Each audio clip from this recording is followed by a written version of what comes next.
ഈശോ നമ്മളെ പഠിപ്പിച്ച മനോഹരമായ കാര്യങ്ങളിൽ ഒന്നാണ് എല്ലാവരും ദൈവസന്നിധിയിൽ തുല്യരാണ്, സമമാണ്. ഈശോ പറയുന്നു 99 നല്ല ആളുകളുണ്ടെങ്കിലും ആ നഷ്ടപ്പെട്ടു പോയ 100ാമത്തെ ആളെ നോക്കി പോകുന്നവരാണ് ദൈവം. കാരണം ദൈവം എല്ലാവരെയും ഒരുപോലെ സ്നേഹിക്കുന്നു.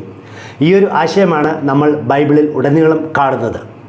പ്രത്യേകിച്ച് സ്ലീഹന്മാർ തൻ്റെ ശിഷ്യന്മാരോട് എല്ലാവരോടും ഇതാണ് പറഞ്ഞത്. കൊളോസ്യർക്കാർക്കിത് ലേഖനം അധ്യായം 3:11, ഗലാത്യർക്കാർക്കിത് ലേഖനം അധ്യായം 3:28, റോമാർക്കാർക്കിത് ലേഖനം അധ്യായം 10:12. ഇവിടെയെല്ലാം പറഞ്ഞിരിക്കുന്നത് ദൈവദൃഷ്ടിയിൽ അല്ലെങ്കിൽ നമ്മുടെ ദൃഷ്ടിയിൽ ഗ്രീക്കുകാരനെന്നോ യഹൂദനെന്നോ സ്ത്രീയെന്നോ പുരുഷനെന്നോ അടിമകളെന്നോ സ്വതന്ത്രനെന്നോ അല്ലെങ്കിൽ പണക്കാരെന്നോ പാവപ്പെട്ടവനെന്നോ എന്ന വ്യത്യാസം ഇല്ല. എല്ലാവരും തുല്യരാണ്. അതുകൊണ്ടാണ് ഇന്നും സഭയിൽ കുർബാനയ്ക്ക് പള്ളിയിൽ എല്ലാവർക്കും വരാം. ക്രിസ്ത്യാനികൾക്ക് വരാം, ക്രിസ്ത്യാനി അല്ലാത്തവർക്ക് വരാം, സ്ത്രീകൾക്ക് വരാം, പുരുഷന്മാർക്ക് വരാം, മുതിർന്നവർക്ക് വരാം, ചെറിയ പിള്ളേർക്ക് വരാം, പണക്കാരന് വരാം, പാവപ്പെട്ടവർ എവിടെ വേണമെങ്കിലും ഇരിക്കാം, ഒരുമിച്ച് ആരാധിക്കാം.